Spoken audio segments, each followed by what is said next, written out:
Hello. This is the first YouTube video that I've posted in 10 years. I've really enjoyed watching these moto vlog style of videos on YouTube and kind of always thought like, that looks like fun. I think I could do that. And my wife, who is always hyping me up to do everything, has convinced me that maybe I should do that. So here it is. I want to do everything with handlebars: quads, bikes, street bikes, jet skis, drift trikes, you name it. We're gonna try a little bit of everything. Anyway, that is enough housekeeping. I think it's time to get after it. I'm Alex, and this is Dad Speed.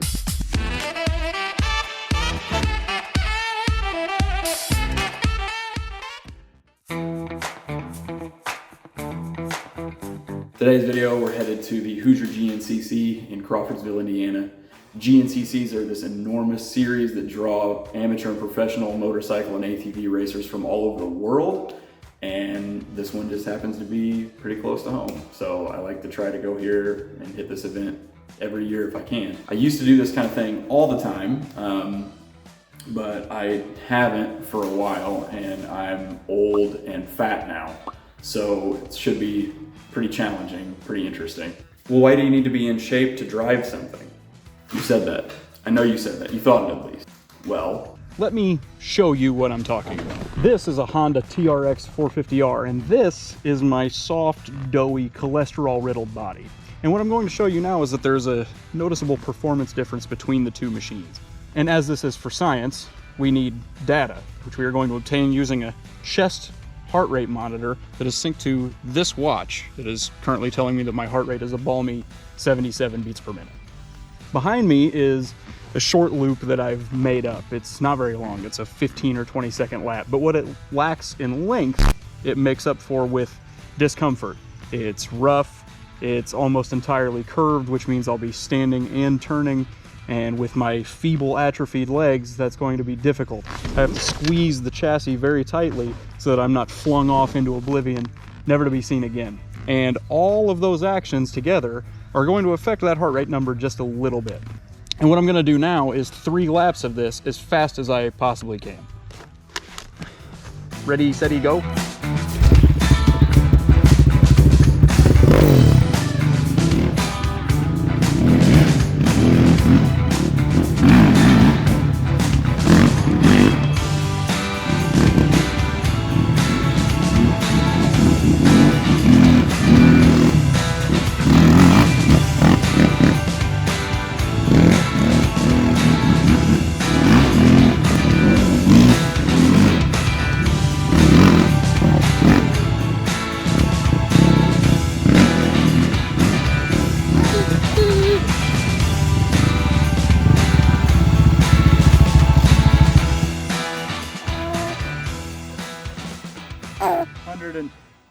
172. It's a slight increase from before. So I'm on my way to the race right now, and I didn't miraculously get in better shape over the last week, so I'm not expecting my result to be very good today, but that's kind of the point.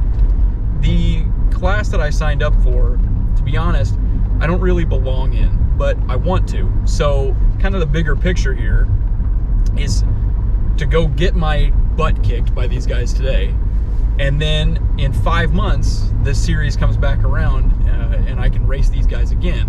So what I would like to do is just go over there today and have some fun and learn and see how far off the pace I am, because I will be hilariously slow, and then come back in October at Ironman and hopefully show some significant improvement.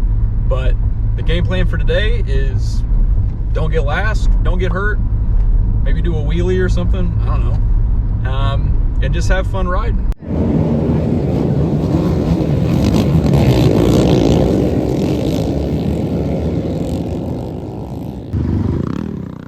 So this is several minutes into the start of the race, because I had my GoPro off at the beginning because I was freaking out about being back at the races. So yeah, awesome YouTube video achieved.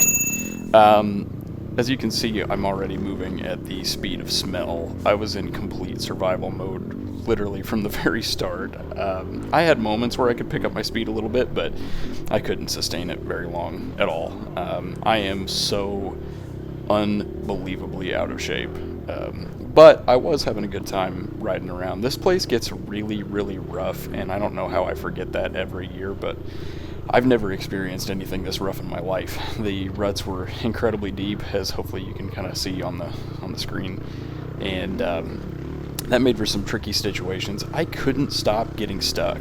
I just would get buried every single lap, multiple times, and then I have to get off and pull the machine out, and I'm already beat, and then yanking on a 400-pound quad that's covered in mud trying to get it out of the hole. I was just completely out of gas. So hey, look, as you go through life, your expectations about things change. When I was a kid, I thought I wanted to be an astronaut, and then I got older and I realized how improbable going to space is. So I redirected, and I kind of had to do the same thing in this race. My original goals of don't get last, don't get hurt were looking pretty unattainable. I was already kind of injured emotionally, and I was definitely in last. So we had to change those goals to don't quit, don't die, which seemed hard enough, and it became more and more difficult to believe that I was going to not just spontaneously collapse every single lap. So I'm going to let some of the footage kind of speak for itself, because these conditions were unreal, and I just kept making horrible line choices, as you can see right here. So it's just terrible.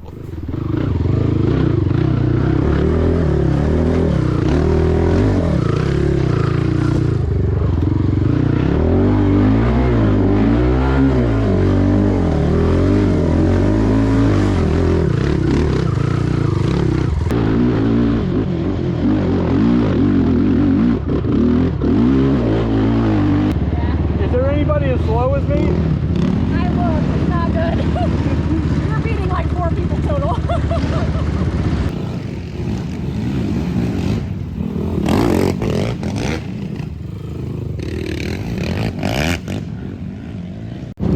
This guy on the bicycle was nice enough to point out that there was a race going on that I was no longer in, and that I needed to get out of the way because I was officially a burden to my competitors.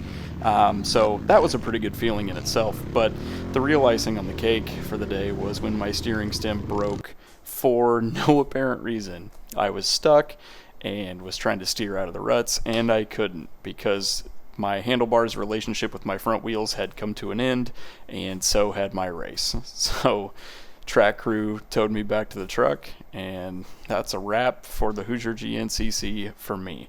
Really a bummer because it was on the last lap too, so the whole don't quit thing, I was actually going to achieve that, but hey, what can you do? Stuff breaks sometimes. So what did we learn? I knew that my fitness was gonna be way off of where it needed to be to compete with these guys, but I am so much worse off than I thought. I actually am not going to be able to hit the Ironman GNCC in October like I thought I was going to be able to, so I could race these guys again. I have a scheduling conflict that weekend, so I'm just going to try and find another race or two this summer, this fall, to keep getting races in and seat time and try to progress and get some of my speed back, because man, it is not there anymore. I am rusty and tired. But any day of riding, even if you're getting your butt kicked and breaking stuff, is still a pretty good day, right?